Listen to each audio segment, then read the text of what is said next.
السلام الحمد لله نحمده ونستعينه ونستغفره ونعوذ بالله من شرور انفسنا ومن سيئات اعمالنا من يهده الله فلا مضل له ومن يضلل فلا هادي له واشهد ان لا اله الا الله وحده لا شريك له واشهد ان محمدا عبده ورسوله اما بعد فان خير الحديث كتاب الله وخير الهدي هدي محمد صلى الله عليه وسلم وشر الأمور محدثاتها وكل محدثة بدعة وكل بدعة ضلالة وكل ضلالة في النار.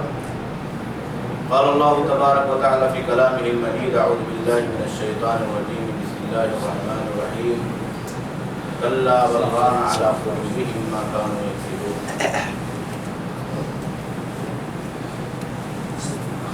اللہ رب العالمین کا شکر اور احسان ہے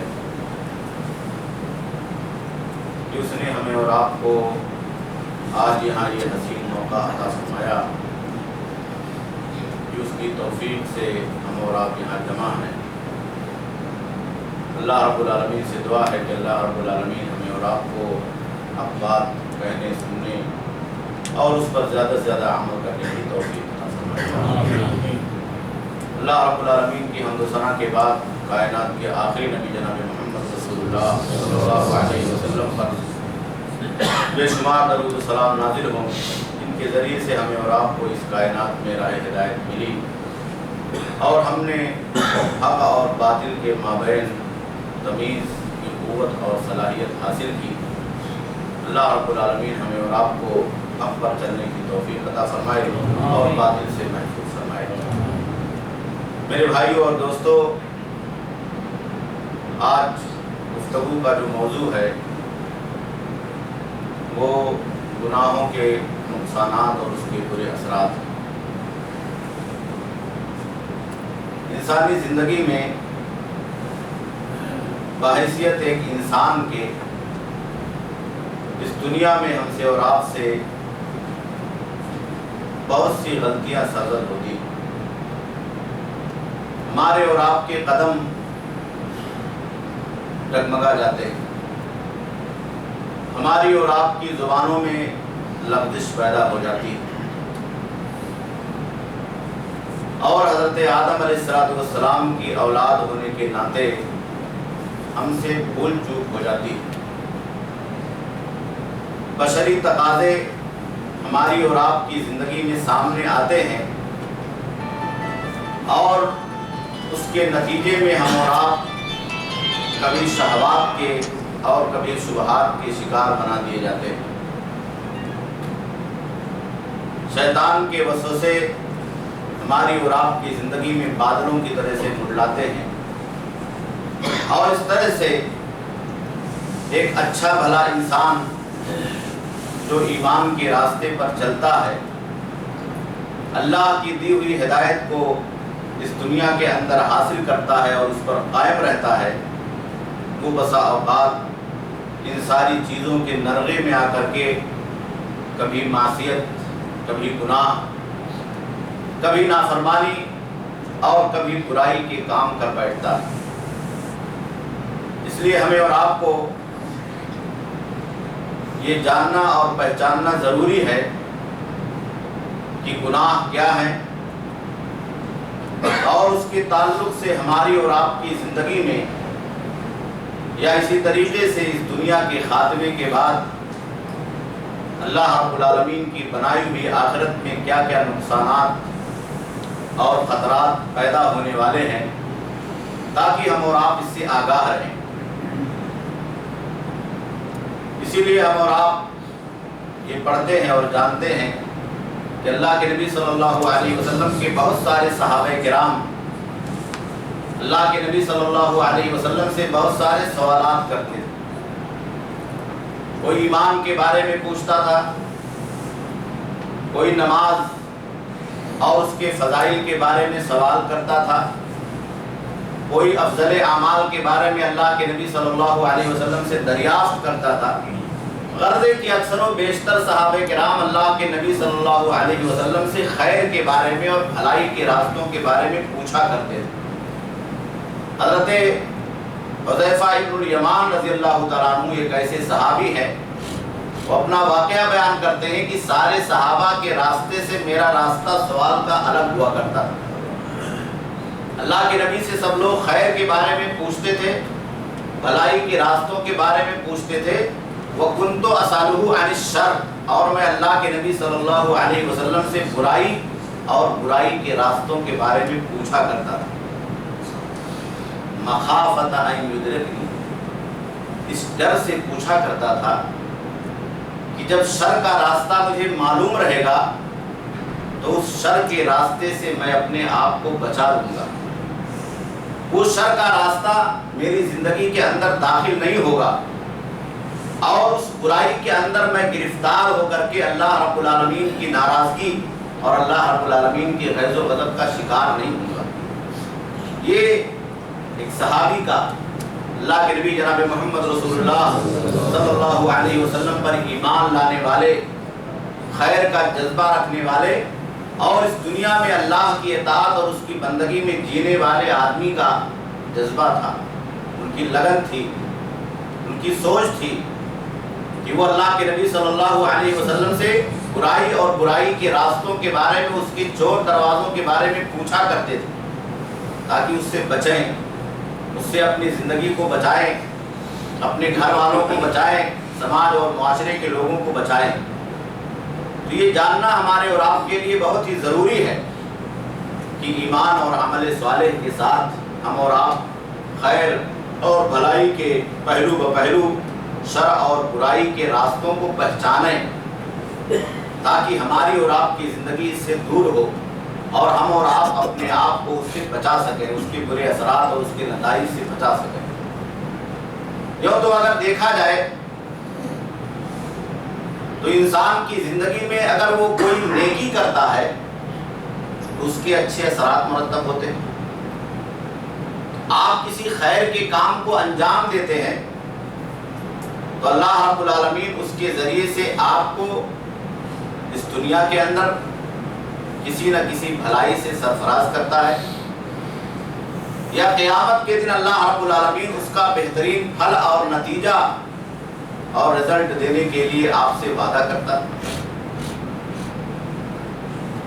اور اگر انسان گناہ کرتا ہے، گناہوں کی زندگی میں اپنے آپ کو ملوث کر لیتا ہے، تو اسی طریقے سے اس کے نقصانات اس کی زندگی میں ظاہر ہوتے ہیں، اس کے برے اثرات سے بھی انسان دنیا کی زندگی میں دوچار کیا جاتا ہے۔ خیر اور بھلائی کے سلسلے میں اللہ کے نبی جناب محمد رسول اللہ صلی اللہ علیہ وسلم نے بہت ساری مثالیں دے کر کے ہمیں اور آپ کو سمجھایا۔ اب دیکھیے، آپ نماز پڑھنے کے لیے آتے ہیں، نماز کو اللہ کے نبی صلی اللہ علیہ وسلم نے خیر الاعمال کہا، افضل الاعمال کہا، نیکی کے کاموں میں بہترین عمل اللہ کے نبی صلی اللہ علیہ وسلم نے نماز کو شمار کیا۔ لیکن اس کا نتیجہ اور اس کا رزلٹ کتنا اچھا ہے، اللہ رب العالمین اس عبادت اور اس نیکی کی وجہ سے اس دنیا کے اندر یا آخرت کے اندر آپ کو کتنا فائدہ پہنچانے والا ہے، اور کس طریقے سے آپ اللہ رب العالمین کے ہاں کامیابی سے ہمکنار ہونے والے ہیں۔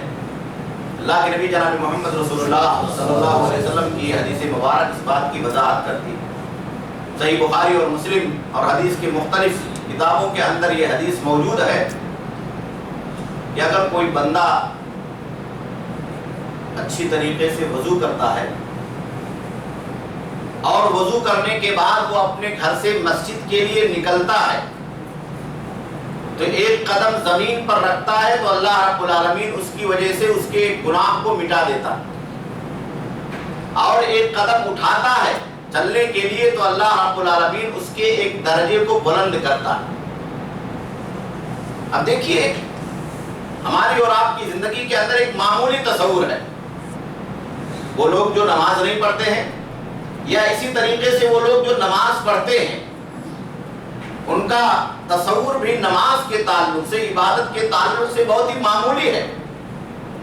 ایک روٹین کے مطابق آ رہے ہیں اور جا رہے ہیں، مسجد کے اندر پہنچ رہے ہیں، لیکن آپ دیکھیے کہ اسے کتنا فائدہ اللہ رب العالمین دے رہا، اس کے کتنے اچھے اثرات اسے دنیا کی زندگی کے اندر حاصل ہو رہے ہیں، کتنی نیکیاں اس کے نامہ اعمال میں اللہ رب العالمین کی طرف سے لکھی جا رہی. آپ ایک ایک نیکی کو نماز کے تعلق سے شمار کر جائیے، اذان سے لے کر کے نماز کے ختم ہونے تک. تو میں یہ سمجھتا ہوں کہ کئی بار آدمی کو ایک نماز پڑھنے کی وجہ سے اور ایک نماز کے لیے مسجد میں آنے کی وجہ سے جنت نصیب ہوتی ہے. ایک بار جنت نصیب نہیں ہوتی ہے، کئی مرتبہ آدمی کو جنت نصیب ہوتی ہے. اللہ کے نبی جناب محمد رسول اللہ صلی اللہ علیہ وسلم نے بیان فرمایا کہ آدمی وضو کرتا ہے اور وضو کے بعد کی دعا پڑھتا ہے تو اس کے لیے جنت واجب ہو جاتی ہے.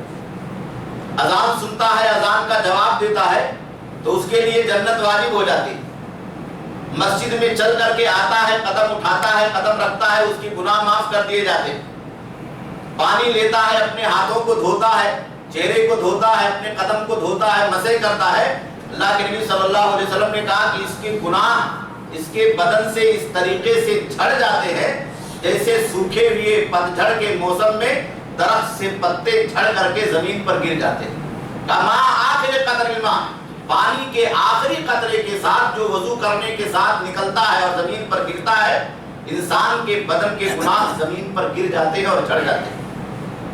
اسی لیے اللہ کے نبی صلی اللہ علیہ وسلم نے کہا کہ جب آدمی آ کر کے مسجد میں فرض نماز پڑھتا ہے فَصَلَاتُهُ نَافِلَةً لَهُ، تو اس کی یہ فرض نماز جو مسجد میں آ کر کے اس نے ادا کیا ہے یہ اس کے لیے بیلنس ہو جاتی ہے. نامہ اعمال میں اللہ رب العالمین اس کا ذخیرہ کر دیتا ہے. باپ کے گناہ معاف کر دیے گئے، درجات کی بلندگی کو اللہ رب العالمین نے واجب کر دیا، جنت کو اللہ رب العالمین نے آپ کے لیے خوشخبری کی شکل میں پیش کر دیا، واجب کر دیا. تو یہ نماز جو آپ نے ادا کی ہے فرض کی شکل میں مسجد میں آ کر کے، اب ظاہر سی بات ہے جتنی چیزیں آپ چاہتے تھے کہ آپ کے گناہ معاف ہو جائیں وہ آپ کو پہلے ہی مل گیا. آپ چاہتے تھے کہ عبادت کے ذریعے سے جنت مل جائے وہ آپ کو پہلے مل گیا. آپ چاہتے تھے کہ آپ کے درجات جنت کے اندر بلند کر دیے جائے وہ آپ کو پہلے مل گیا. تو یہ آپ کے لیے بیلنس ہو گیا. یہ بہت بڑی نیکی، نیکیوں کے بہت اچھے اثرات. اللہ کے نبی صلی اللہ علیہ وسلم جب معراج میں گئے تو آپ کو جنت کی سیر کرائی. جنت میں گئے تو آپ نے وہاں حضرت بلال حبشی رضی اللہ تعالیٰ عنہ کے جوتوں کی آہٹ سنی. آپ تصور نہیں کر سکتے کہ نیکی کا کتنا بڑا انعام اللہ رب العالمین دیتا. ایک انسان زندہ سلامت دنیا کے اندر موجود ہے، ابھی اس کی روح نہیں نکلی ہے، وہ زمین پر چلتا پھرتا کھاتا اور پیتا ہے، ابھی اس کی حیات باقی ہے، اور جنت میں اللہ کے نبی صلی اللہ علیہ وسلم اس کے قدموں کی آہٹ اور اس کی چاپ سن رہے ہیں. اس سے بڑا خوش نصیب انسان کوئی ہو سکتا کہ یہاں اللہ کی عبادت کرے اور اللہ کی جنت میں اس کے قدموں کی چلنے کی آہٹ اور سسراہٹ سنائی دے. ابھی قیامت نہیں قائم ہوئی ہے، حساب و کتاب کا دن نہیں آیا ہے، دنیا ابھی ختم نہیں ہوئی ہے، آپ کی روح نہیں ختم ہوئی ہے، آپ کی حیات نہیں ختم ہوئی ہے، آپ اسی دنیا کی زندگی میں ہیں، لیکن اللہ کتنا بڑا انعام دے رہا ہے. تو اللہ کے نبی صلی اللہ علیہ وسلم جب لوٹ کر کے آئے تو حضرت بلال حبشی رضی اللہ تعالیٰ عنہ سے پوچھا کہ بلال، تمہارے قدموں کی آہٹ اور اس کی چاپوں کو میں نے جنت میں سنا، کیا کرتے ہو؟ تمہاری زندگی میں کون سی نیکی ہے، کون سا نیک عمل ہے جو تم انجام دیتے ہو کہ اللہ تم سے اتنا خوش ہے؟ حضرت بلال حبشی رضی اللہ تعالیٰ عنہ نے کہا کہ اللہ کے نبی صلی اللہ علیہ وسلم کوئی بہت بڑی نیکی تو مجھے یاد نہیں ہے، جیسے سب لوگ نیکی کرتے ہیں ویسے میں بھی کرتا ہوں، مگر میں ایک نیکی ایسی کرتا ہوں جو تمام لوگوں سے علیحدہ ہے. اللہ کے نبی صلی اللہ علیہ وسلم نے پوچھا کہ کیا ہے؟ تو کہنے لگے کہ میری یہ عادت ہے کہ جب بھی میں کبھی دن یا رات کے حصے میں وضو بناتا ہوں تو ہر وضو بنانے کے بعد 2 رکعت نماز ضرور پڑھتا ہوں. انہوں نے یہ اپنی عادت بنا لی تھی کہ اگر وضو ٹوٹ گیا، وضو بنانے کی ضرورت پیش آئی تو جب بھی نیا وضو بنایا تو ہر وضو کے بعد 2 رکعت نماز ضرور پڑھتے تھے.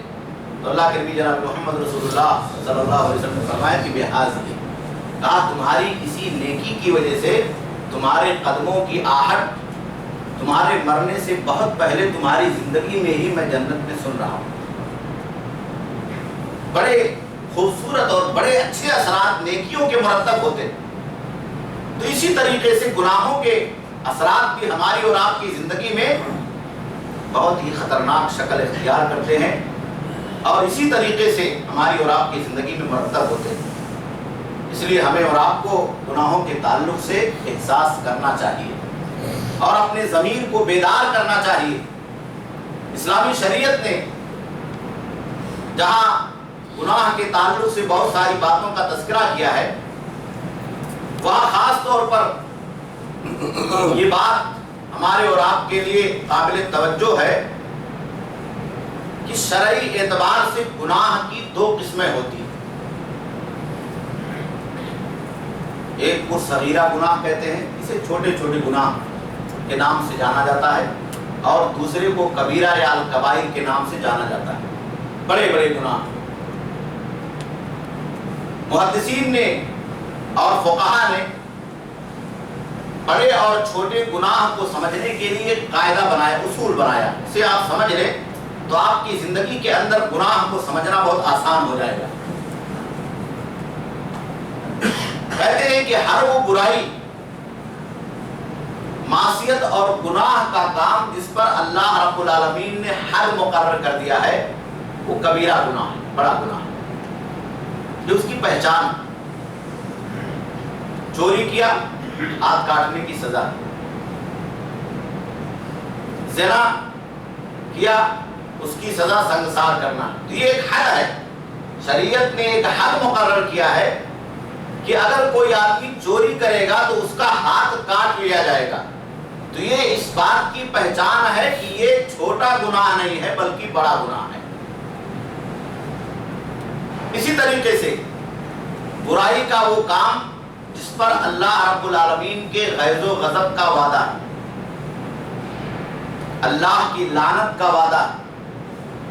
جیسے سود کے بارے میں اللہ کے نبی صلی اللہ علیہ وسلم نے فرمایا کہ اللہ کی لعنت ہو سود کھانے اور کھلانے والے پر. تو جس عمل پر اللہ کی یا اللہ کے نبی صلی اللہ علیہ وسلم کی لعنت ہے، لعنت بھیجی گئی ہے، تو یہ پہچان ہے کہ یہ عمل چھوٹا گناہ نہیں بلکہ بڑا گناہ ہے. اسی طریقے سے وہ برائی جس پر جہنم کی وعید سنائی گئی ہے یا اس آدمی کو جنت سے محرومی کی سزا دی گئی. کیسا آدمی جنت میں داخل نہیں ہوگا، جہنم میں چلا جائے گا. اللہ کے نبی صلی اللہ علیہ وسلم نے فرمایا کہ لا يدخل الجنت نمام، چغلی کھانے والا انسان یا قطاط الغیبت کرنے والا انسان یہ جنت میں داخل نہیں ہوگا. تو یہ اس بات کی پہچان ہے کہ جس عمل پر اللہ رب العالمین نے یا اللہ کے نبی صلی اللہ علیہ وسلم نے یہ کہہ دیا ہے کہ اس کا کرنے والا جنت میں داخل نہیں ہوگا یا جہنم کا مستحق ہوگا، وہ کبیرہ گناہ ہے، صغیرہ گناہ نہیں. تو اس سے ہم اور آپ پہچان سکتے ہیں کہ چھوٹے گناہ کیا ہیں اور بڑے گناہ کیا ہیں. بعض علماء نے اس کے سلسلے میں خاص طور پر 2-3 باتیں اور ذکر کی ہیں. گناہ کی تقسیم اس کے اصل کے اعتبار سے کی گئی. کہا کچھ گناہ ایسے ہوتے ہیں جس میں اللہ رب العالمین کی ایسی نافرمانی ہوتی ہے جسے اللہ رب العالمین کبھی برداشت نہیں کرتا. صفات ملکیہ جسے کہتے ہیں، اس میں بادشاہت کی صفات پائی جاتی ہے اور اس صفت کو انسان اختیار کرتا ہے. جیسے اللہ کی صفت ہے کبریائی، عظمت. اس کائنات کے اندر سب سے بڑا اور سب سے عظیم اللہ رب العالمین. انسان کو چاہیے کہ اپنے آپ کو چھوٹا بنا کر کے رکھے، تکبر اختیار نہ کرے، اپنے نفس کے اندر کبریائی کی کوئی صفت نہ پیدا کرے. تو اگر کوئی آدمی اپنے اندر اس صفت کو پیدا کرتا ہے تو گویا کہ یہ اللہ رب العالمین کے شاہانہ صفت کو چھین کر کے اپنے اندر داخل کرنا چاہتا ہے یا اس کا اظہار کرنا چاہتا ہے. اسی طریقے سے کچھ گناہ ایسے ہوتے ہیں جن میں سبعیت کی صفت پائی جاتی. علامہ ابن قیم رحمہ اللہ نے لکھا ہے درندگی کی صفت پائی جاتی. کہا وہ کام انسانوں کا نہیں ہوتا، اللہ کی عام مخلوقات کا نہیں ہوتا ہے، بلکہ اس روئے زمین پر ایسے لوگوں کا کام ہوتا ہے جو درندہ صفت ہوتے ہیں یا درندہ مخلوق ہوتے ہیں، جیسے تعدی کرنا، سرکشی کرنا، قتل کر دینا، کسی آدمی کے اوپر ظلم ڈھانا، کسی کا مال غصب کر لینا، چاقو دکھا کر کے، چاپڑ دکھا کر کے کسی کا مال لوٹ لینا۔ تو کہا کہ یہ ایسا گناہ ہے جس میں درندگی اور حیوانیت پائی جاتی ہے۔ اسی طریقے سے کچھ گناہ ایسے ہوتے ہیں جس میں بہیمیت پائی جاتی ہے۔ جانور کی دو خاص صفتیں ہوتی ہیں کہ اس کے اندر حرص پایا جاتا ہے اور طمع پائی جاتی ہے، اسے ہم اور آپ لالچ کہتے ہیں۔ یعنی کچھ گناہوں کا تعلق ایسے جانوروں کی صفات سے ہوتا ہے کہ انسان اس کی وجہ سے دنیا کے اندر گناہ میں شامل ہو جاتا ہے یا گناہ کے اندر داخل ہو جاتا ہے۔ مال کی حرص ہے، عہدے کی حرص ہے، جس کی وجہ سے انسان صحیح راستے سے بسا اوقات بھٹک جاتا ہے۔ تو یہ سارے گناہ جس کو اللہ نے اور اللہ کے نبی جناب محمد رسول اللہ صلی اللہ علیہ وسلم نے بڑی وضاحت کے ساتھ ہمیں اور آپ کو سمجھایا ہے اور اس کے تعلق سے مختلف قسم کی چیزوں کا تذکرہ کیا ہے، اسے پہچاننا اور اسے جاننا اور اس کے برے اثرات کو سمجھنا ہمارے اور آپ کے لیے ضروری ہے۔ صحیح بخاری میں حضرت عبداللہ ابن مسعود رضی اللہ تعالیٰ عنہ کی روایت ہے کہ گناہ کے تعلق سے ایک مومن کا موقف کیا ہوتا ہے اور ایک منافق کا موقف کیا ہوتا ہے۔ گناہ کرنا یہ کوئی غلط بات نہیں ہے، لیکن گناہ پر باقی رہنا، گناہ کو نہ چھوڑنا، یہ اللہ کی ناراضگی کا باعث ہے۔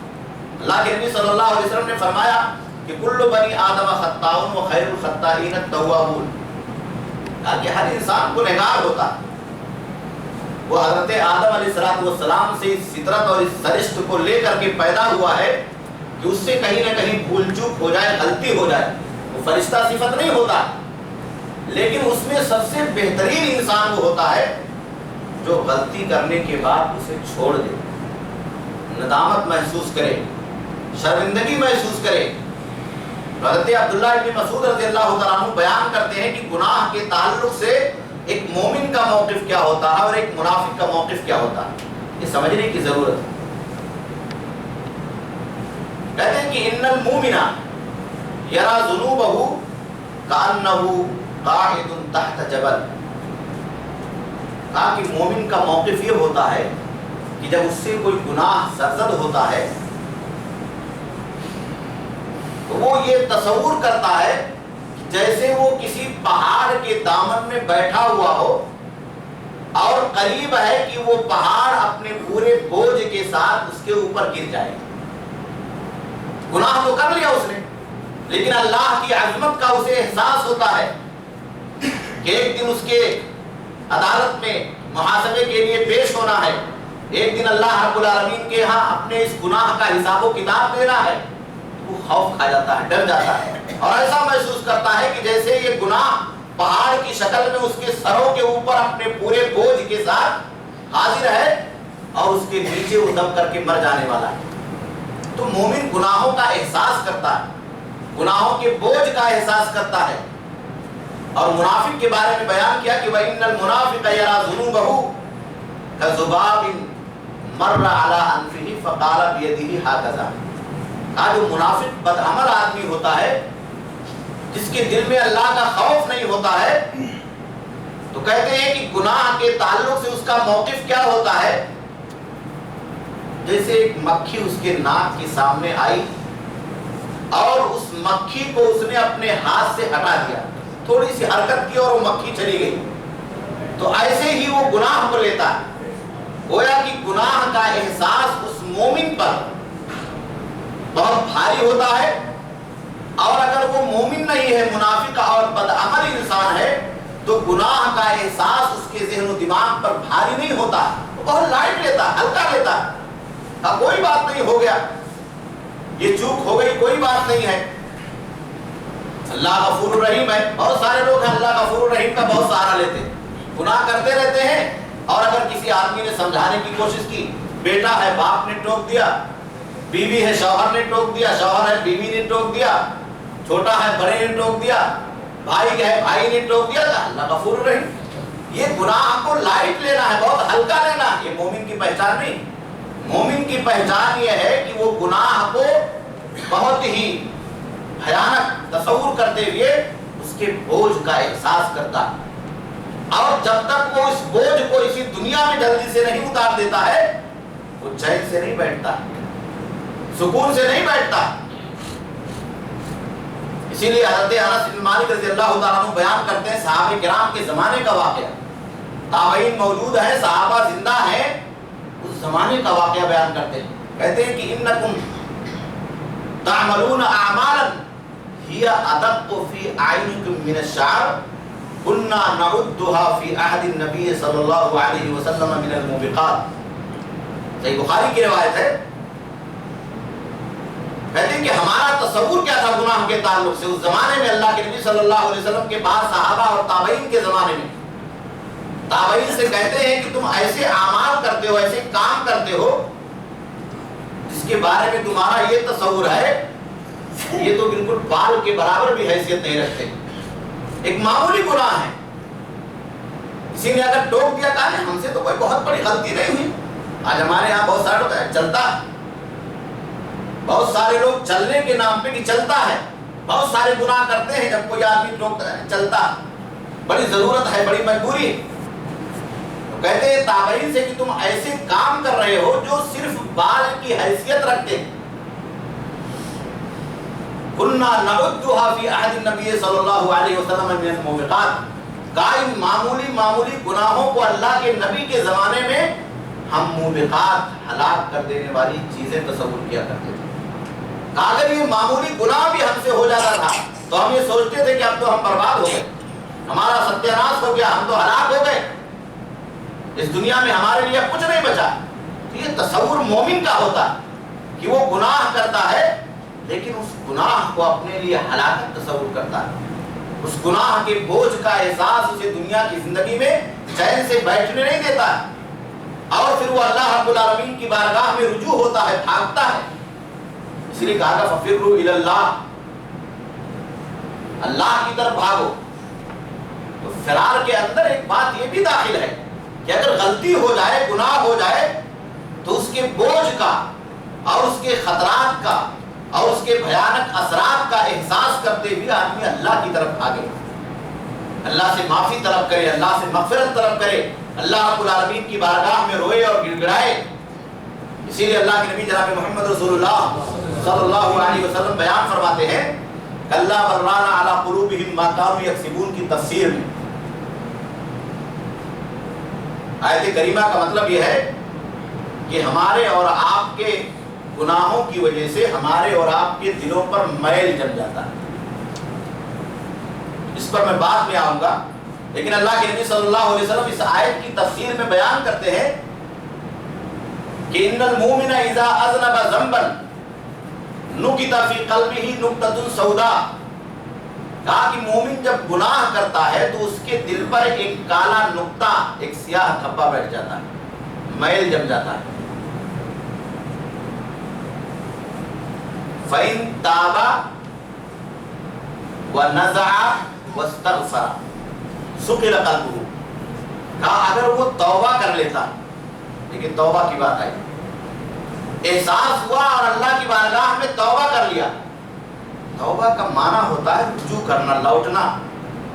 تاب یتوب کا معنی یہ ہے کہ بھاگ کر اللہ کی طرف جانا, اللہ سے فریاد کرنا, اللہ سے رجوع کرنا. وَنَزَعَ, اور گناہ کو آدمی چھوڑ دیتا ہے. بہت اہم چیز ہے. توبہ کرنے والے بہت سے لوگ ہیں, اللہ سے مغفرت مانگنے والے بہت سے لوگ ہیں, اللہ غفور الرحیم کا سہارا لینے والے بہت سے لوگ ہیں, لیکن یہ جو نزع کا مسئلہ ہے کہ گناہ کرنے کے بعد جب اللہ سے توبہ کرے تو گناہ کو چھوڑ دے, بہت کم لوگ. آدمی گناہ پہ گناہ کرتا رہتا ہے اور اللہ سے معافی مانگتا رہتا ہے. اللہ کے فَإِن تَابَا کہا توبہ کرو وَنَزَعَا اور گناہ کو چھوڑ دو. کوئی آدمی شراب پیتا ہے اور میخانے پہ جاتا ہے اور پھر شام کو آ کر کے مسجد میں توبہ کرتا ہے, پھر صبح ہوتی ہے اور اس کے بعد اپنی عادت کے مطابق میخانے میں چلا جاتا ہے, پھر شام کو آتا ہے مسجد میں توبہ کرتا ہے, امام صاحب کے پاس توبہ کرتا ہے. کہا نزع, توبہ کرنے کا مطلب یہ ہے کہ اس میخانے کا جو راستہ ہے اسے تمہیں چھوڑ دینا, ادھر تمہیں نہیں جانا, وہاں سے اپنے آپ کو نکال لینا ہے, اپنے آپ کو وہاں سے ہٹا لینا. گناہ کا کوئی عمل آدمی کرتا ہے, توبہ کا مطلب یہ ہے کہ وہ پہلے گناہ کے عمل کو چھوڑ دے. واستغفر, اور اللہ سے مغفرت طلب کرے. تو یہاں کیا ہے؟ رجوع کرنا. آپ سے گناہ ہو گیا, آپ پہلے اللہ سے رجوع کیجئے, آپ آگے اللہ کی طرف رجوع کرنے کے لیے. دوسرا اسٹیپ یہ ہے کہ جو گناہ آپ نے کیا ہے, جس سے توبہ کرنا چاہتے ہیں, اس سے آپ باہر نکل جائیے, اس جگہ سے آپ باہر نکل جائیے, اس برائی سے آپ باہر نکل جائیے, اس مقام کو آپ چھوڑ دیجئے, اس گھر کو آپ چھوڑ دیجئے, اس آدمی کی سنگت اور اس کی صحبت کو چھوڑ دیجئے جس کی وجہ سے آپ نے گناہ کیا ہے, جس کی وجہ سے بار بار آپ برائی کے اندر ملوث ہو رہے ہیں. واستغفر, اور پھر مغفرت طلب کرے اللہ سے. بغیر چھوڑے بھی آپ اللہ سے مغفرت طلب کر رہے ہیں, بغیر وہاں سے نکلے بھی آپ اللہ سے معافی چاہ رہے ہیں, تو کیسے آپ کو معافی مل سکتی؟ نہیں معافی مل سکتی. ابھی آپ دیکھیے ہمارے سماج و معاشرے کے اندر سنگت کی بنیاد پر یا صحبت کی بنیاد پر ہمارے کتنے بچے, ہمارے کتنے بھائی بگڑ جاتے ہیں. کسی کو دوست بنا لیا, کسی کو یار بنا لیا, کسی کے ساتھ فرینڈ شپ کر لیا, اسکول میں پڑھنے والا ہے, محلے میں رہنے والا ہے, پڑوس میں رہنے والا, کاروبار کرنے والا ہے. اس میں سے اگر ایک آدمی, ایک بچہ بگڑا ہوا ہوتا ہے, مثال کے طور پر نشے کا عادی ہوتا ہے, تو وہ رفتہ رفتہ اپنے ساتھیوں کو, اپنے دوستوں کو بھی نشے کا عادی بنا دیتا ہے. گھر والے سمجھاتے ہیں, منع کرتے ہیں, وہ ماننے کے لیے تیار نہیں ہوتا. جب تک آدمی سنگت کو نہیں چھوڑے گا, اس صحبت کو نہیں چھوڑے گا, اس وقت تک وہ توبہ کیسے کر سکتا ہے؟ اسے اللہ یاد آتا ہے, وہ سوچتا ہے کہ چھوڑ دوں گا, توبہ کر لوں گا, اللہ سے معافی مانگ لوں گا, لیکن صبح ہوتی ہے تو پھر اسی ساتھی کے ساتھ نکل جاتا ہے. میں تو نہیں کھاتا ہوں, میں تو نشہ نہیں لیتا ہوں, میں تو اس کے برے کام کے اندر ملوث نہیں ہوں, لیکن اس صحبت کی وجہ سے اس کی زندگی کے اندر جو برے اثرات پیدا ہو رہے ہیں, اس کا جو ریئیکشن اس کی زندگی کے اندر داخل ہو رہا ہے, آدمی اسے محسوس نہیں کرتا. اللہ کے نبی صلی اللہ علیہ وسلم نے کہا کہ توبہ کرنے کا مطلب یہ ہے کہ آپ اسے چھوڑ دیں, برائی کو چھوڑ دیں, اس برے آدمی کو چھوڑ دیں, اس بری جگہ کو چھوڑ دیں جہاں پر یہ کام ہو رہا. اگر آدمی چھوڑ دیتا ہے اور اللہ سے معافی مانگتا ہے, تو پھر اللہ رب العالمین اس سیاہ دھبے کو دل سے صاف کر دیتا ہے, پھر اس کا دل صحت مند ہو جاتا ہے, صحیح ہو جاتا ہے. اس پر جو اثرات مرتب ہوئے تھے برائی کی وجہ سے, اللہ رب العالمین پھر اسے ختم کر دیتا. تو یہ نیکی کے اچھے اثرات اور برائی کے برے اثرات جو ہماری اور آپ کی زندگی میں مرتب ہوتے ہیں,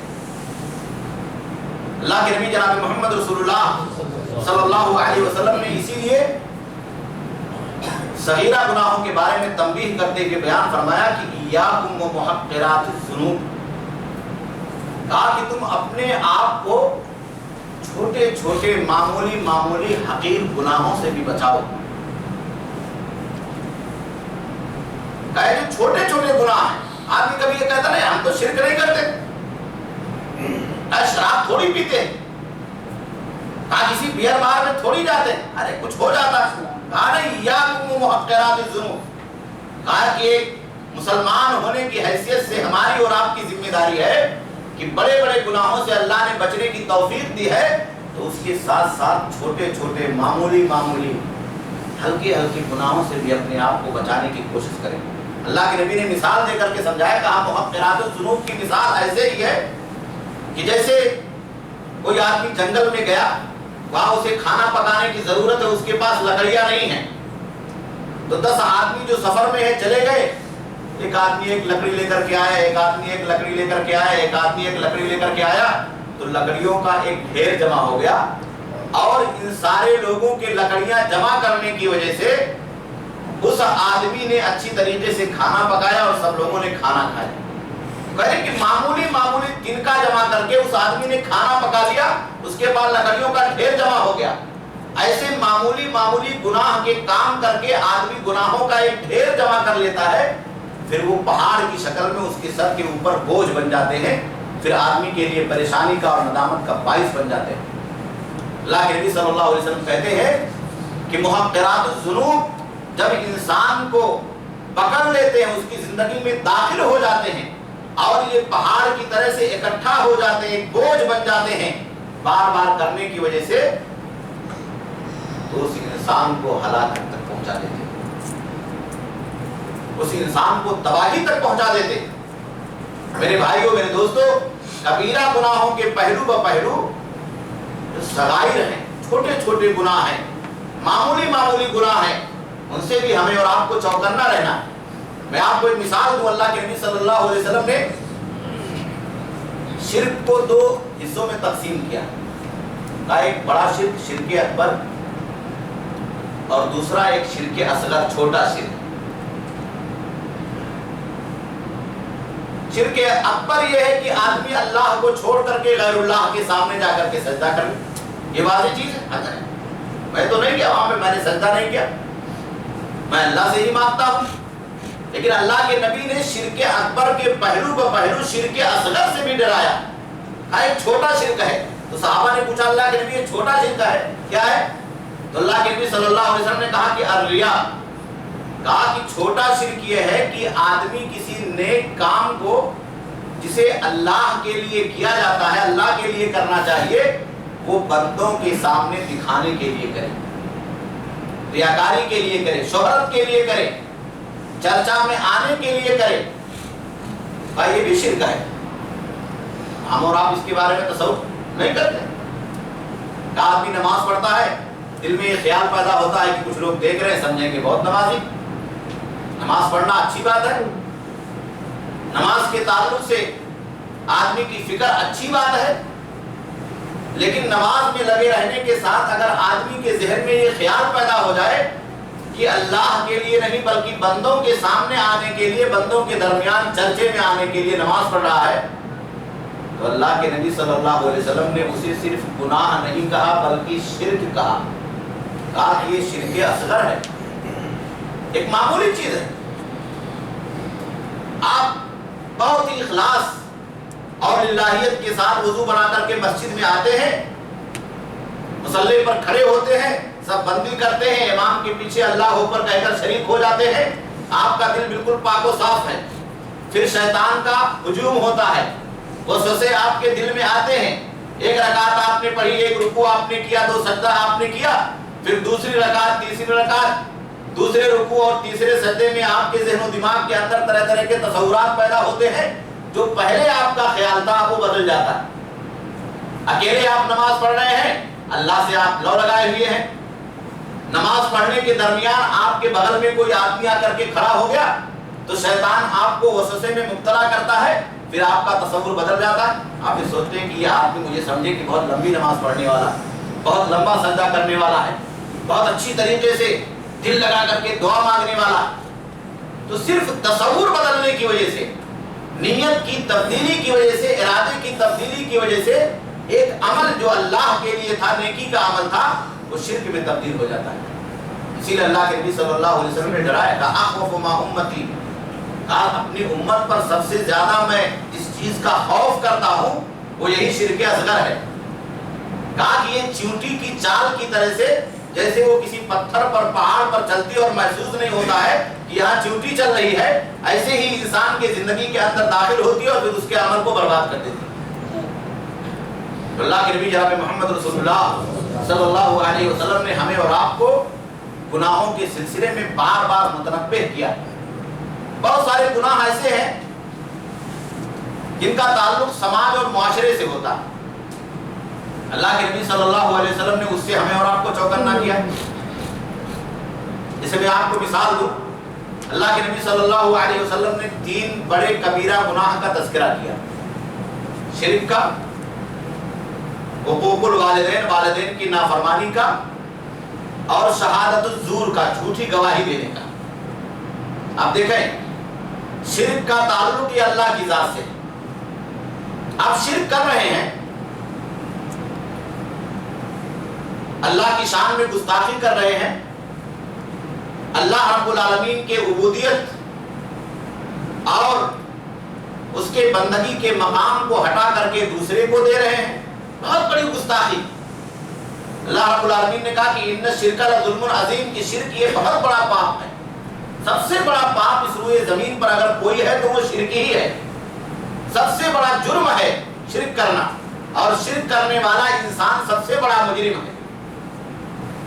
کہا حقوق الوالدین، والدین کی نافرمانی کرنا، اس کے اثرات، اگر آپ نے اپنے ماں باپ کی نافرمانی کی تو آپ کے گھر تک، آپ کی ذات تک، آپ کے والدین، آپ کے ماں اور باپ تک محدود رہتا ہے۔ سماج اور معاشرے میں رہنے والے دوسرے لوگ اس گناہ کے اندر ملوث نہیں ہوتے ہیں یا اس کے برے اثرات کا شکار نہیں ہوتے، لیکن تیسرے نمبر پر جو گناہ اللہ کے نبی صلی اللہ علیہ وسلم نے ذکر فرمایا، شہادت الزور، جھوٹی گواہی دینا، یہ بہت بھیانک گناہ۔ اسی لیے اللہ کے نبی صلی اللہ علیہ وسلم لیٹے ہوئے تھے، جب اللہ کے نبی صلی اللہ علیہ وسلم نے شہادت الزور کا تذکرہ فرمایا تو اللہ کے نبی صلی اللہ علیہ وسلم اٹھ کر بیٹھ گئے، اس کی خطرناکی کی وجہ سے، اس کی سنگینی کی وجہ سے۔ کہا الا و شہادت الزور، اور 3 بار کہا کہ الا و شہادت الزور، الا و شہادت الزور، خبردار اپنے آپ کو جھوٹی گواہی سے بچانا۔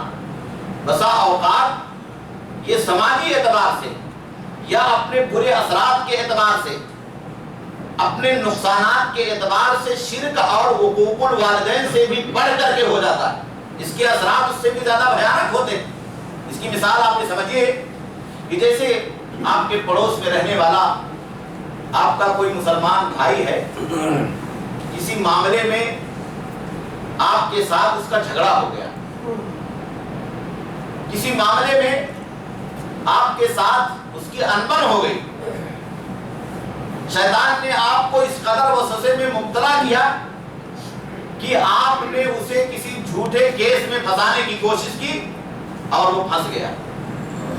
اب آپ دیکھیے شہادت الزور، جھوٹی گواہی جا کر کے آپ نے پولیس میں دے دی۔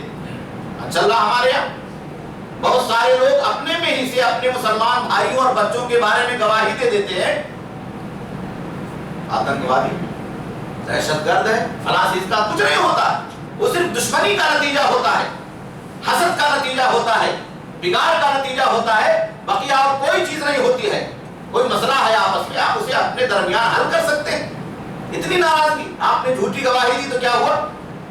اس آدمی کی پوری زندگی برباد ہوئی، اس کا پورا کیریئر برباد ہوا، اس کے پورے گھر والے تباہی اور بربادی تک پہنچے، اس کے بچے برباد ہوئے، اس کی عورت برباد ہوئی۔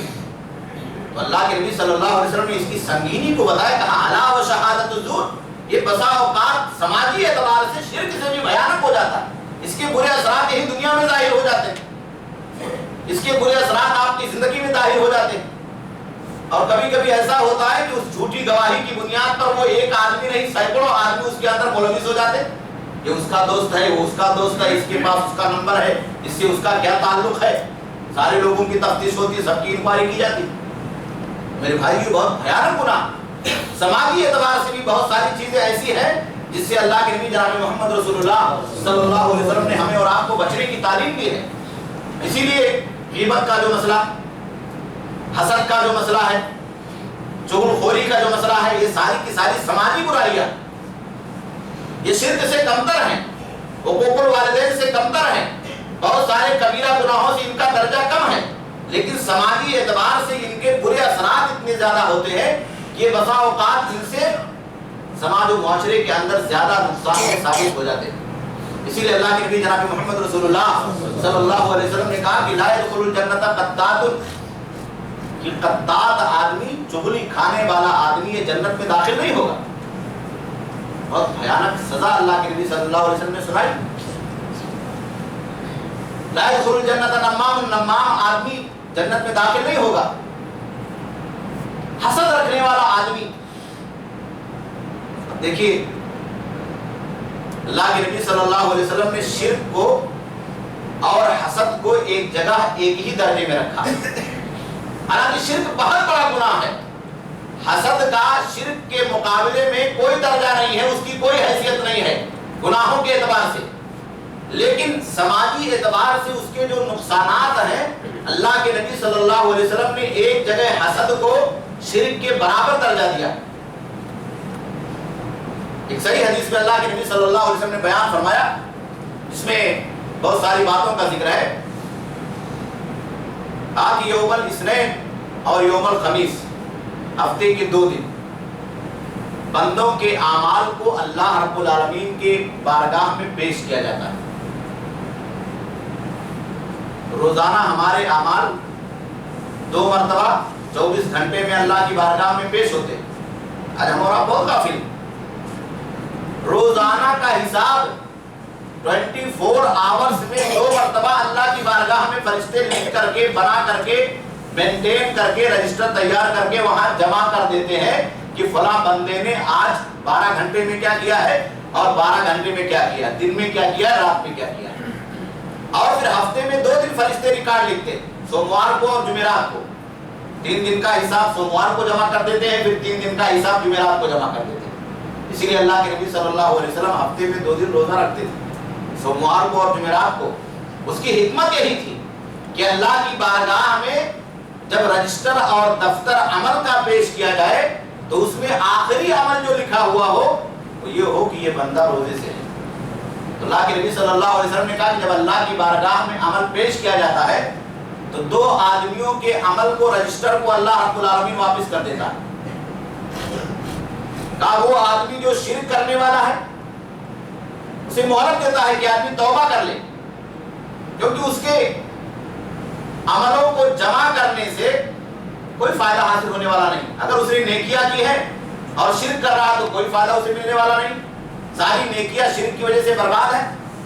اور دوسرے نمبر پہ کہا کہ وہ آدمی بینہ و بین اخیہ شحنہ، جس کے اور اس کے مسلمان بھائی کے درمیان ناراضگی ہو، اس کے عمل کو بھی اللہ رب العالمین واپس کر دیتا. اس حدیث میں اللہ کے نبی صلی اللہ علیہ وسلم نے حسد، بغض اور اپنے مسلمان بھائی سے ناراضگی رکھنے والے آدمی کو شرک کے برابر درجے میں رکھا ہے. وہ صرف اس وجہ سے کہ اس کی سنگینی بہت زیادہ ہے، اس کے خطرات اور اس کے نقصانات سماج و معاشرے کے اندر بہت زیادہ. بسا اوقات آپ مجھ سے ناراض ہیں یا میں آپ سے ناراض ہوں، کوئی جھگڑا ہے تو اس کی وجہ سے آپ کے دوست اور احباب مجھ سے ناراض ہیں، آپ کے گھر والے مجھ سے ناراض ہیں، میرے دوست احباب، میرے گھر والے آپ سے ناراض ہیں، یا میں اپنی طاقت اور اپنی قوت کی وجہ سے، اپنے اثر و رسوخ کی وجہ سے لوگوں کو مجبور کرتا ہوں کہ ان کی شادی میں مت جاؤ، ان کے جنازے میں مت جاؤ، یا آپ اپنے اثر و رسوخ اور اپنی طاقت و قوت کی وجہ سے لوگوں کو مجبور کرتے ہیں کہ میری اس سے انبر ہے اس لیے اس کی شادی میں مت جاؤ، اس کے جنازے میں مت جاؤ، اس سے سلام دعا مت رکھو. تو اس کی سنگینی بہت زیادہ.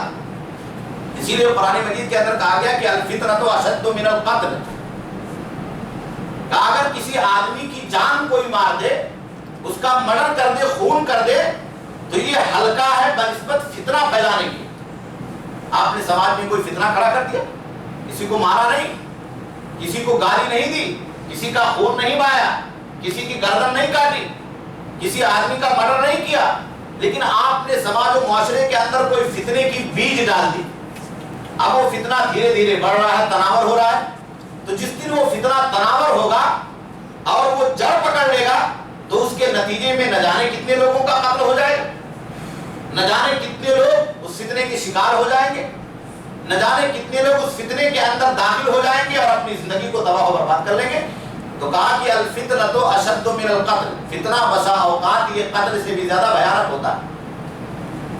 اسی لیے آپ دیکھیے ابلیس جو بندوں کو گمراہ کرنے کے لیے اپنے چیلوں کو دنیا میں بھیجتا ہے، اپنی ضروریت کو، تو وہ روزانہ ابلیس کے پاس اپنے کارناموں کو سنانے کے لیے اور کیا کچھ انہوں نے کیا ہے، کتنے لوگوں کو گمراہ کیا ہے، جاتے ہیں اور اپنا معاملہ پیش کرتے ہیں. تو ابلیس کسی سے خوش نہیں ہوتا. وہ آدمی جس نے فتنہ کھڑا کیا ہے، جس نے فتنے کی بیج بو دی ہے، اس سے بہت خوش ہوتا ہے۔ اس کا ایک چیلا آتا ہے تو وہ کہتا ہے کہ میں نے ایک گھر میں میاں اور بیوی تھے تو ان کے درمیان جدائی کروا دی، اتنا فتنہ کھڑا کیا ہے کہ طلاق کی نوبت آ گئی ہے، دونوں ایک دوسرے سے جدا ہو گئے۔ تو ابلیس اس آدمی سے بہت خوش ہوتا ہے۔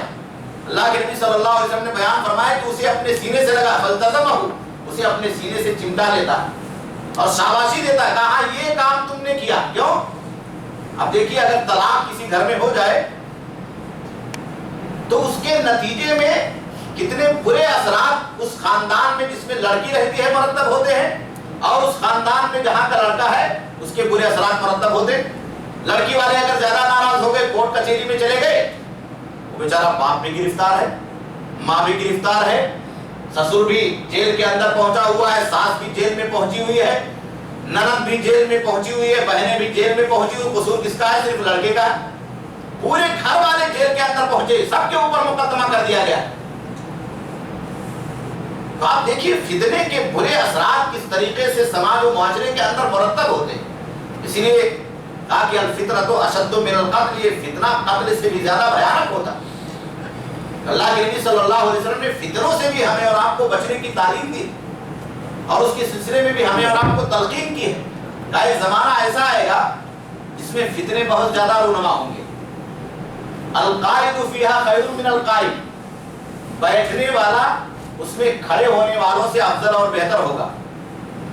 جو آدمی شریک ہے، انوالو ہے فتنے میں، اور جو آدمی بیٹھا ہوا اپنے گھر میں اس میں شریک نہیں ہے، انوالو ہے، ٹھیک ہے، جانے دو اس کو، فتنہ ہے، میں نہیں جاؤں گا وہاں بھی اس میٹر میں۔ تو کہہ رہے ہیں کہ یہ آدمی جو انوالو نہیں ہے، اپنے گھر میں بیٹھا ہوا ہے، کہ اس آدمی سے بہتر ہے جو اس میں انوالو ہوتا ہے۔ فتنوں سے دور رہنا یہ اللہ کے نبی صلی اللہ علیہ وسلم کی تعلیم ہے۔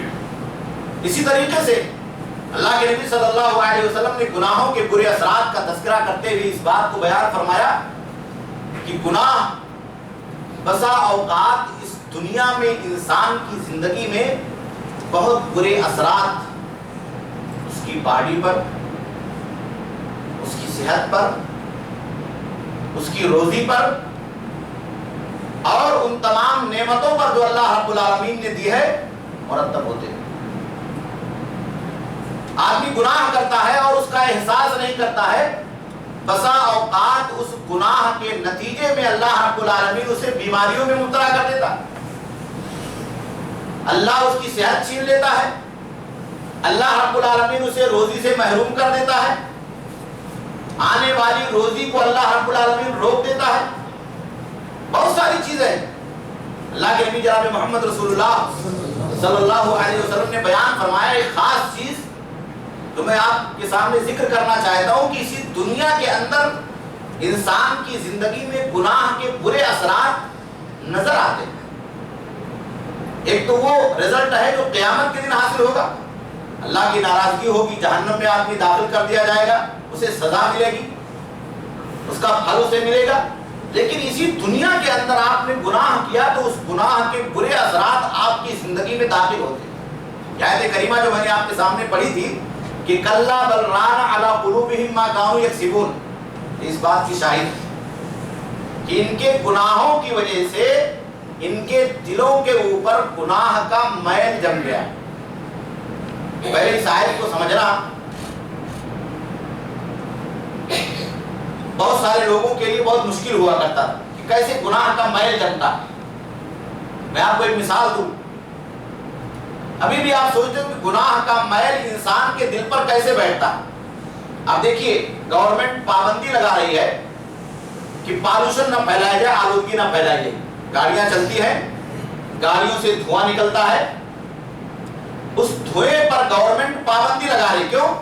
اس پالوشن کی وجہ سے، گاڑی سے نکلنے والی گندگی کی وجہ سے وہ سانس کے راستے سے ہماری اور آپ کی باڈی میں داخل ہوتے ہیں اور ہمارے اور آپ کے لنگس پر اور پھیپھڑوں پر جا کر کے میل کی شکل میں جمع ہو جاتے ہیں۔ آپ محسوس نہیں کر سکتے، گاڑی سے دھواں نکلا، وہ ماحول میں جذب ہو گیا، پھیل گیا، نظر نہیں آتے، لیکن آپ جب اس ماحول میں سانس لیتے ہیں تو سانس کے ذریعے سے اس دھوئے کی جو گندگی ہوتی ہے، آلودگی ہوتی ہے، وہ آپ کے باڈی میں جاتی ہے اور آپ بیمار ہو جاتے ہیں۔ بڑی بڑی بھیانک بیماریاں اس کے نتیجے میں رونما ہوتی ہیں۔ اور اللہ رب العالمین نے کہا کہ کلا بل ران علی قلوبہم ما کانوا یکسبون، آپ جو برائی کرتے ہیں تو اس برائی سے جو گندگی نکلتی ہے، جو پالوشن پھیلتا ہے، جو آلودگی اس کے نتیجے میں ظاہر ہوتی ہے، وہ آلودگی ایسے ہی آپ کے دل کو متاثر کر دیتی ہے۔ نکت فی قلبہ نکتۃ سوداء، کہا کہ اس کے دل پر ایک سیاہ دھبا بیٹھ جاتا ہے، میل جم جاتا ہے۔ آپ محسوس نہیں کر رہے ہیں؟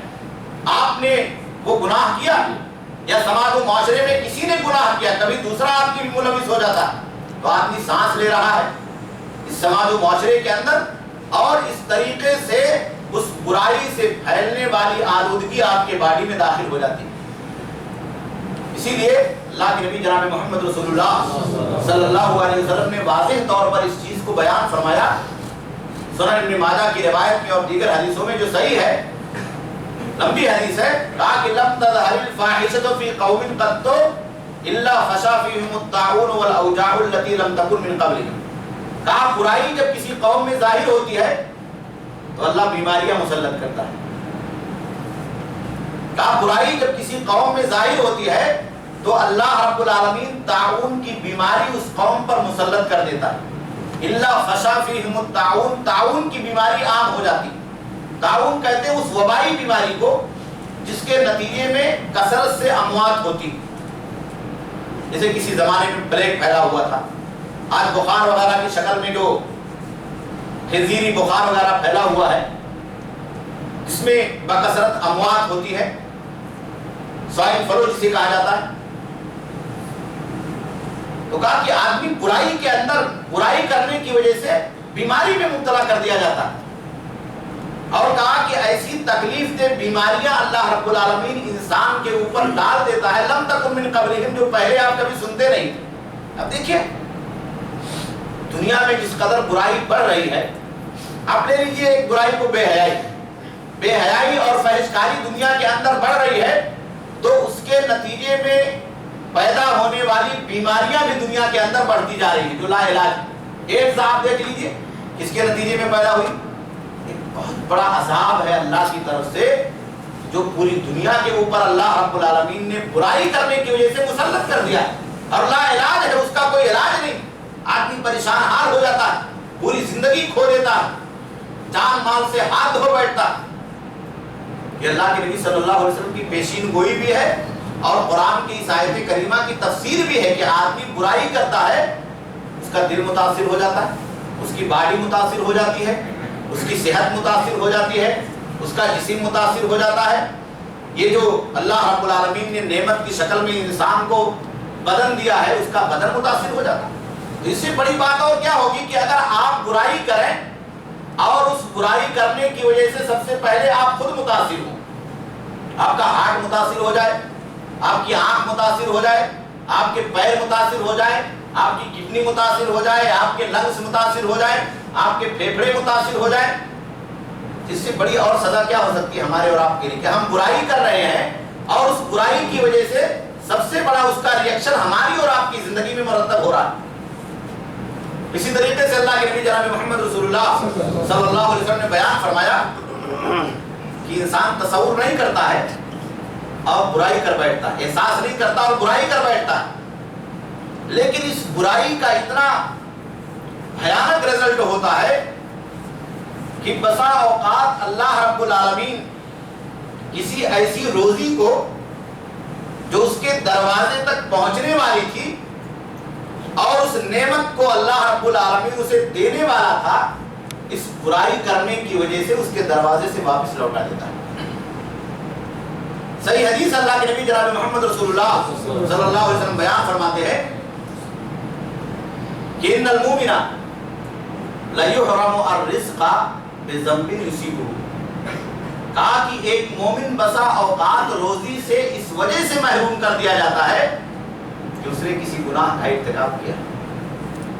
اللہ نے اس روزی کو آپ کے لیے مقدر کیا تھا، وہ روزی آپ کے دروازے تک آنے والی تھی، آپ کے گھر میں پہنچنے والی تھی، اللہ کی رحمت کی شکل میں آپ کے یہاں آنے والی تھی، لیکن اسی دوران کہ وہ روزی آپ کو ملنے والی ہے، آپ نے کسی گناہ کے کام کا ارتکاب کر لیا، آپ شیطان کے وسوسے کے شکار ہو گئے، آپ کے قدم پھسل گئے، آپ کی زندگی کے اندر اللہ کی ناراضگی کا کوئی کام ہو گیا، تو اس کا فوراً یہ ریئیکشن ہوتا ہے کہ اس روزی سے اللہ رب العالمین اس گناہ کرنے والے انسان کو محروم کر دیتا ہے۔ یہ کتنی بڑی سزا ہے اسی دنیا کے اندر کہ انسان روزی کے لیے 24 گھنٹے پریشان رہتا ہے، تب و دو کرتا ہے، محنت کرتا ہے، لیکن یہ احساس نہیں کرتا ہے کہ یہ روزی ہمیں کس وجہ سے دی جا رہی ہے۔ آپ کے ایمان کی وجہ سے، آپ کے خیر کی وجہ سے، آپ کے عمل صالح اور بھلائی کی وجہ سے، یا اس روزی سے ہمیں کیوں محروم کیا جا رہا ہے؟ برائی کی وجہ سے، کسی لغزش اور خطا کی وجہ سے۔ اسی لیے اللہ کے نبی جناب محمد رسول اللہ صلی اللہ علیہ وسلم نے ہمیں اور آپ کو جو استغفار کی تعلیم اور اس کا جو منہج سکھلایا ہے، بڑا پیارا منہج۔ اللہ کے نبی صلی اللہ علیہ وسلم ایک دن میں 70 بار سے زیادہ اللہ رب العالمین سے مغفرت طلب کرتے تھے، توبہ کرتے تھے۔ صحیح مسلم کی روایت میں ہے کہ 100 مرتبہ اللہ کے نبی صلی اللہ علیہ وسلم ایک دن میں اللہ رب العالمین سے توبہ کرتے تھے، اللہ سے مغفرت مانگتے تھے، استغفر اللہ پڑھتے تھے۔ تو یہ جو عمل اللہ کے نبی صلی اللہ علیہ وسلم نے ہمیں اور آپ کو دیا ہے، وہ اسی وجہ سے ہے کہ کبھی انسان محسوس نہیں کرتا ہے اور وہ گناہ کر بیٹھتا ہے، یا گناہ کرنے کے بعد اس کی زندگی میں اس کا احساس نہیں ہوتا، تو آدمی مغفرت مانگتا رہے، اللہ سے جڑا رہے، اللہ رب العالمین کے بارگاہ میں ہمیشہ اپنے آپ کو پیش کرتا رہے۔ اللہ کے نبی صلی اللہ علیہ وسلم نے اسی لیے بسا اوقات ہمیں اور آپ کو تعلیم دی ہے کہ اللہم انی اعوذ بک ان اشرک فیما اعلم و فیما لا اعلم۔ اللہ رب العالمین میں پناہ مانگتا ہوں تجھ سے شرک کرنے سے ان چیزوں میں جس کا مجھے علم ہے اور ان چیزوں میں جس کا مجھے علم نہیں ہے۔ کہا کبھی آدمی جانے میں شرک کر بیٹھتا ہے، گناہ کر بیٹھتا ہے، اور کبھی آدمی انجانے میں گناہ کر بیٹھتا ہے۔ کہا دونوں سے اللہ کے نبی صلی اللہ علیہ وسلم نے پناہ مانگی۔ کہا کہ اللہ اگر جان کر کے کوئی بھول چوک ہوئی ہے، کوئی غلطی ہو گئی ہے، کوئی گناہ ہو گیا ہے، ہم جانتے تھے کہ حرام کام ہے لیکن کر بیٹھے، تو اسے بھی معاف کر دے، اور اگر ہم نہیں جانتے تھے، بھول چوک کر کے نادانستہ طور پر یہ غلطی ہو گئی ہے، تو اللہ رب العالمین اسے بھی پناہ مانگتے، اسے بھی معاف کر دے۔ تو اللہ کے نبی صلی اللہ علیہ وسلم نے استغفار اور گناہوں سے توبہ کی جو تعلیم دی ہے، وہ ہمارے اور آپ کے لیے بہت پیاری چیز ہے۔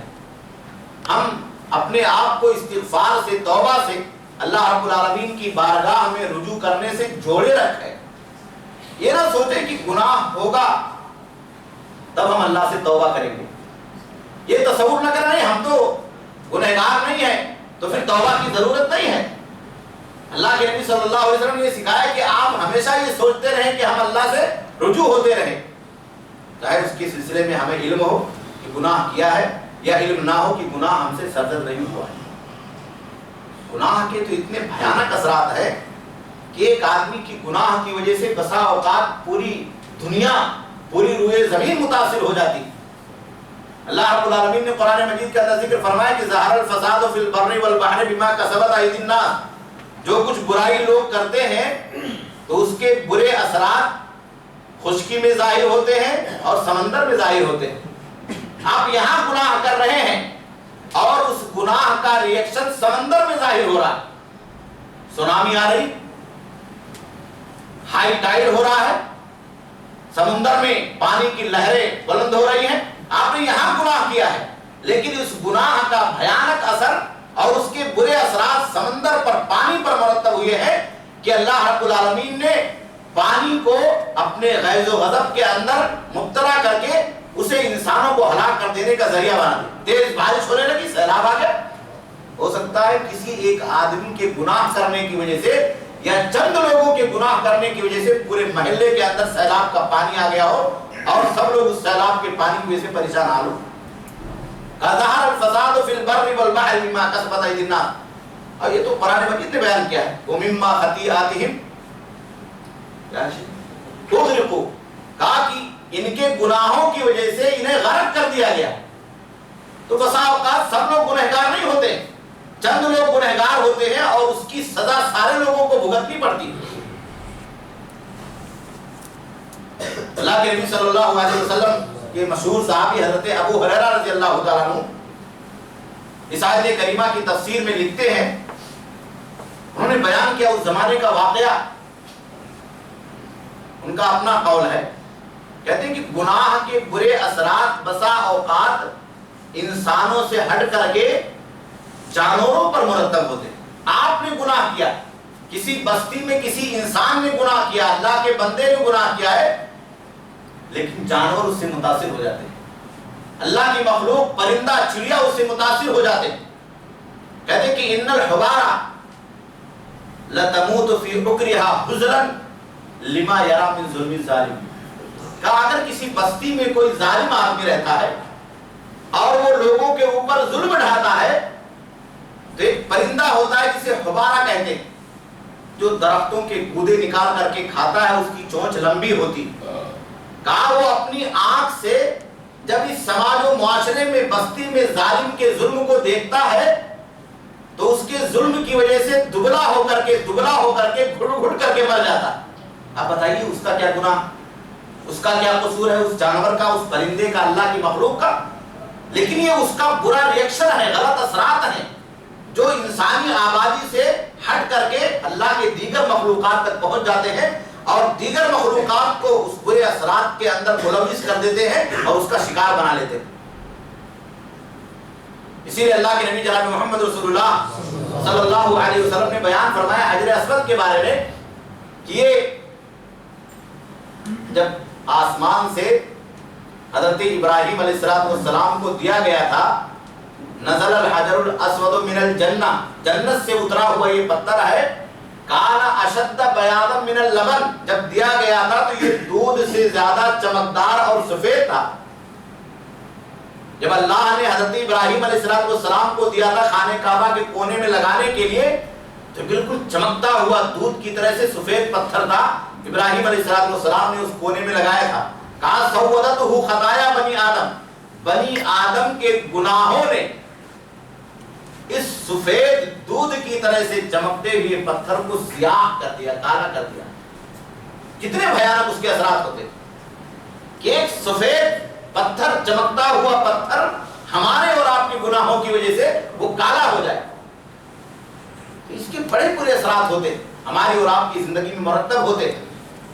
سورہ سبا میں اللہ رب العالمین نے یہ واقعہ ذکر کیا ہے کہ لقد کان لسبعین فی مسکنہم آیہ جنتان عن یمین و جنتان عن شمال، کہا کہ اللہ رب العالمین نے نشانی دی ہے قوم سبا کے اندر ہمیں اور آپ کو، دو باغ داہنے طرف اور دو باغ بائیں طرف، بیچ میں نہر بہتی تھی، بڑی نعمت اللہ کی تھی، خوبصورت پھل آ رہے ہیں، خوبصورت پھول نکل رہے ہیں، اللہ کی روزی پھلوں کی شکل میں ان کے گھروں کے اندر آ رہی ہے، اس باغ کے اندر ٹہل رہے ہیں، اللہ کی نعمت کا استعمال کر رہے ہیں۔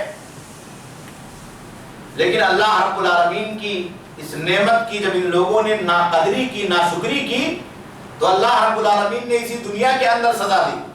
ایک وقت ایسا آیا کہ وہ پھل جسے یہ کھاتے تھے بہت میٹھا ہوتا تھا، بڑا ذائقے دار ہوتا تھا، بڑی اس میں خوشبو ہوتی تھی، بڑی اس میں مٹھاس اور شیرینی ہوتی تھی، جب اللہ کی ناشکری کرنے لگے تو وہ پھل تو اسی شکل میں درخت کے اندر لگا ہوا تھا، جب اسے توڑ کر لاتے، کاٹتے، دسترخوان پر سجاتے اور کھاتے تو اس میں وہ مٹھاس نہیں ہے، وہ ذائقہ نہیں ہے، وہ شیرینی نہیں ہے جو اس سے پہلے اس باغ کے پھل کے اندر موجود تھی۔ تو اللہ رب العالمین نے اس پس منظر میں بیان کیا کہ ذالک جزیناہم بما کفروا، کہ یہ بدلہ جو سزا کی شکل میں میٹھے پھلوں کو کڑوے اور کسیلے پھلوں کی شکل میں ہم نے تبدیل کر کے دیا، یہ اس وجہ سے تھا کہ ان لوگوں نے میری نعمتوں کی ناقدری کی، شکر گزاری نہیں کی۔ تو ناشکری کرنا بھی ایک بہت بڑا گناہ ہے۔ انسان جب اس گناہ میں ملوث ہو جاتا ہے تو اللہ کی نعمتیں دھیرے دھیرے اس سے چھین لی جاتی، صحت کی نعمت اللہ چھین لیتا ہے، مال کی نعمت اللہ رب العالمین چھین لیتا ہے، اور اسی طریقے سے سماج و معاشرے میں اللہ رب العالمین اسے بہت ساری نعمتوں سے محروم کر دیتا ہے۔ اس لیے میرے بھائیوں، میرے دوستو، گناہوں کے برے اثرات کو سمجھنا اور برے اثرات کو محسوس کرنا یہ ہماری اور آپ کی ذمہ داری. ہمیں اور آپ کو اس تعلق سے سوچنا چاہیے, اس تعلق سے اپنے گھروں کے اندر, اپنی صفوں کے اندر بیداری پیدا کرنی چاہیے کہ کہیں ایسا نہ ہو کہ قیامت سے پہلے اسی دنیا کی زندگی میں ہم اپنے گناہوں کے برے اثرات کے شکار بنا دیے جائیں, اور وہ گناہ اسی دنیا کی زندگی کے اندر ہمارا اور آپ کا پیچھا کرے, ہماری اور آپ کی زندگی کا پیچھا کرے, اور پھر ہم کبھی رسوائی کے شکار بنا دیے جائیں, کبھی بے دینی کے شکار بنا دیے جائیں, کبھی ہمارا ایمان چھین لیا جائے, اور کبھی بہت محنت سے جو ہم نے اور آپ نے نیکیاں کی ہیں اللہ رب العالمین کے لیے, وہ نیکیاں ہماری اور آپ کی اس دنیا کے اندر برباد کر دی جائے اور وہ ضائع ہو جائے, اس کا کوئی ثواب اور اس کا کوئی بدلہ اللہ رب العالمین کی بارگاہ میں ہمیں اور آپ کو حاصل نہ ہو. آپ جانتے ہیں کہ اسی دنیا کے اندر مختلف قومیں تھیں جن کو ان کی گناہوں کی وجہ سے اللہ رب العالمین نے اسی دنیا کے اندر سزا دی. آج ہمارا اور آپ کا عقیدہ انتہائی کمزور ہوتا جا رہا ہے. ہم نے اور آپ نے دنیا کی زندگی کے اندر صرف یہ تصور کر لیا ہے کہ قیامت میں دیکھا جائے, دنیا ختم ہوگی, اللہ کی بارگاہ میں حساب و کتاب ہوگا, وہاں دیکھا جائے گا. میرے بھائیوں, میرے دوستوں, نہیں, اس دنیا کی زندگی سے پہلے یہی آپ سوچو کہ یہی نہ کچھ ہو جائے, یہی کوئی چیز ہماری اور آپ کی زندگی کے اندر پیدا نہ ہو جائے جس کے ہم شکار بنا دیے جائیں, جس کے اندر ہم مبتلا کر دیے جائیں, اور ہماری اور آپ کی زندگی پریشانیوں سے گھیر دی جائے. میں تو یہاں تک کہا کرتا ہوں, اب قبر کے اندر جو عذاب ہے یا وہاں سے جو ہماری اور آپ کی زندگی شروع ہوتی ہے, آپ اسے تصور کر لیں تو اللہ کو یاد کرنے کے لیے بہت کافی. ایک آدمی 50 سال یا 60 سال کی زندگی گزارتا ہے, 70 سال کی زندگی گزارتا ہے, اللہ نے دیا 80 90 سال 100 سال کی نعمت دے دی, بہت کم لوگوں کو ملتی. مرنے کے فوراً بعد آپ کو دفن کر دیا گیا, فرشتے آئے, انہوں نے سوال و جواب کیا, مومن ہے تو کامیاب ہو گیا, کافر اور منافق ہے تو ناکام ہو گیا. آج آپ مان لیجیے, ایک مثال دے رہا ہوں, قیامت کا علم تو اللہ کو ہے, کہ آج کسی آدمی کی وفات ہوئی. اب آپ یہ سمجھیے کہ آج کے 50,000 سال کے بعد قیامت قائم ہوگی. قیامت کا علم اللہ, ایک مثال دے رہا ہوں کہ 50,000 سال کے بعد قیامت قائم ہوگی. وہ آدمی آج مر چکا ہے, گویا کہ قیامت تک اسی دنیا کی زندگی میں اپنے قبر میں اسے رہنا ہے 50,000 سال تک, ہے نا. اس کے بعد قیامت قائم ہوگی, قبر سے زندہ کیا جائے گا, پھر میدان محشر میں جائے گا, اللہ کی بارگاہ میں حساب و کتاب ہوگا. لیکن اللہ کے نبی صلی اللہ علیہ وسلم نے فرمایا کہ ایک آدمی جب قبر میں دفن کر دیا جاتا ہے اور فرشتے آتے ہیں, سوال و جواب کرتے ہیں, مومن ہے جب کامیاب ہو جاتا ہے تو اللہ اعلان کرتا ہے اسی دنیا میں 50,000 سال پہلے آج جو آدمی مر رہا ہے, وفات پا رہا ہے, مومن ہے تو اس کے لیے اعلان ہو رہا ہے. کیا اعلان ہو رہا ہے؟ ان صدق عبدی, کی میرے بندے نے صحیح جواب دیا ہے. فافرشوہ من الجنہ, اسے جنت کا بستر لا کر کے اسی دنیا کے اندر دے دو. والبسوہ من الجنہ, جنت کا لباس لا کر کے اسی دنیا کے اندر دے دو. وافتحوا لہ بابا الی الجنہ, اور اس کی 2x4 کی جو قبر ہے چھوٹی سی, جو بمشکل اسے اس دنیا کی زندگی میں حاصل ہوئی ہے, اس کی کھڑکی کھول دو جنت کی طرف, دروازہ کھول دو جنت کی طرف. فیاتی ہے من روحہا وریحہا, جنت کی خوشبو بھینی بھینی ہوا اس کی قبر میں آئے. اور کہا اگر منافق اور کافر آدمی ہے تو اللہ اعلان کرتا ہے اسی دنیا کی زندگی میں, اگر 50 سال بعد قیامت آئے گی تو 50,000 سال ہی رہے گا. کہا کہ انکذبہ عبدی, اس بندے نے جھوٹ کہا, سوالوں کے جواب میں ناکام ہو گیا. فافرشوہ من النار, آگ کا بچھونا بچھا دو, آگ کا بستر. والبسوہ من النار, آگ کا اسے لباس پہنا دو. وافتحوا لہ بابا الی النار, اور جہنم تک اس کے قبر کو جوڑ کر کھڑکی کھول دو. فیاتی ہے من سمومہا وحرہا, اس کی گرم ہوا بدبودار ہوا اس کے قبر میں آئے. اب آپ دیکھیے کہ اسی قبر کی مٹی کو جو 2.5x6 کی ہے, 2x7 کی ہے, 2x6 کی ہے, بمشکل آپ کو ملی ہے, ایک آدمی کے لیے اسی دنیا میں اللہ رب العالمین جنت میں تبدیل کر دے رہا ہے. اور اسی قبر کی مٹی کو, اسی جگہ کو جو ہمارے اور آپ کے اسی گرد و پیش میں قبرستانوں کی شکل میں موجود ہے, ایک دوسرے آدمی کے لیے اللہ رب العالمین جہنم میں تبدیل کر دے رہا، آگ میں تبدیل کر دے رہا ہے. جس کے لیے اللہ نے جنت میں تبدیل کیا مومن آدمی ہے، وہ 50,000 سال اس دنیا کے اندر اسی جنت میں موجود رہے گا. پھر قیامت قائم ہوگی، پھر اللہ کی بارگاہ میں اٹھایا جائے گا، حساب و کتاب ہوگا. تو قیامت سے پہلے آپ کو بدلہ ملا کہ نہیں ملا؟ اور جس آدمی نے گناہ کیا ہے، منافق آدمی ہے، کافر آدمی ہے، 50,000 سال اسی دنیا کی زندگی کے اندر رہے گا. یعنی اس کی قبرستان ہے، اس کی قبر ہے، یعنی دفن کر دیا گیا ہے. 50,000 سال بعد قیامت قائم ہوگی، پھر اللہ کی بارگاہ میں اٹھایا جائے گا، حساب و کتاب ہوگا. لیکن اسی قبر کی مٹی کو اللہ نے اس کے لیے عذاب بنا دیا ہے. تو قیامت سے پہلے اسے اس کا بدلہ دنیا میں ملا کہ نہیں ملا؟ نیکی کیا تھا تو اس کا بدلہ بھی اسی دنیا کے اندر پا رہا ہے کہ قبر کو اللہ نے جنت بنا دیا ہے. اور گناہ کیا ہے، برائی کیا ہے، نفاق اور کفر کا شکار ہوا، اللہ کی معصیت اور ناراضگی کا شکار ہوا ہے، تو اسی قبر کی مٹی کو اللہ رب العالمین نے آگ اور جہنم بنا دیا ہے اور اسی دنیا کے اندر اسے جھیلنا. اس لیے میرے بھائیوں، میرے دوستو، ہم چاہیں تو اپنے قبر کی مٹی کو اپنے لیے جنت بنا لیں، اور ہم چاہیں تو اپنے قبر کی مٹی کو اپنے لیے آگ میں تبدیل کر لیں. اللہ رب العالمین اس سے ہمیں اور آپ کو بچائے، اور ہمارے اور آپ کے قبر کو اللہ رب العالمین نور میں اور روشنی میں تبدیل فرمائے اور اسے جنت بنائے. تو گناہ کی زندگی ہمارے اور آپ کے لیے بہت بھیانک ہوتی ہے، اس سے بچنا بہت ضروری ہے، ورنہ اس کے برے اثرات ہماری زندگی میں ظاہر ہوں گے، ہماری روزی میں ظاہر ہوں گے، ہماری صحت پر ظاہر ہوں گے، اور مرنے کے ساتھ، مرنے کے فوراً بعد ہماری اور آپ کی اسی دنیا کے اندر اس کے برے اثرات اور اس کی سزا اور اس کے عذاب ظاہر ہونا شروع ہو جائیں گے. اس لیے ہمیں اور آپ کو اس سلسلے میں چوکنا رہنا ہے، اپنے آپ کو بچانا ہے اور اپنی زندگی کو اس سے دور رکھنا ہے. اللہ رب العالمین سے دعا ہے کہ اللہ رب العالمین ہمیں اور آپ کو ایمان پر قائم اور دائم فرمائے. اللہ رب العالمین گناہوں کا احساس ہمارے اور آپ کے ذہن و دماغ میں پیدا فرمائے، اور ندامت کے ساتھ ساتھ توبہ کرنے کی توفیق عطا فرمائے، اور گناہوں کی جگہوں سے اور اس کے مقامات سے ہمیں اور آپ کو نکلنے کی سعادت اور توفیق عطا فرمائے. اللہ رب العالمین ہم سب گنہگار ہیں، بار الہ اپنی رحمت سے، اپنے فضل سے ہمارے گناہوں کو معاف فرما دے. اللہ رب العالمین تو غفور الرحیم ہے، ہماری زندگی کو نیکیوں کے اوپر چلنے اور چلانے کی سعادت اور توفیق عطا فرما. اللہ رب العالمین جب ہم دنیا کی زندگی کے اندر زندہ رہے ایمان کے اوپر قائم اور دائم فرما، اور خاتمہ ہوتی ایمان پر کلمہ لا الہ الا اللہ محمد رسول اللہ صلی اللہ علیہ وسلم پر ہو. ربنا تقبل منا انک انت السمیع العلیم وتب علینا انک انت التواب الرحیم. السلام علیکم ورحمۃ اللہ وبرکاتہ.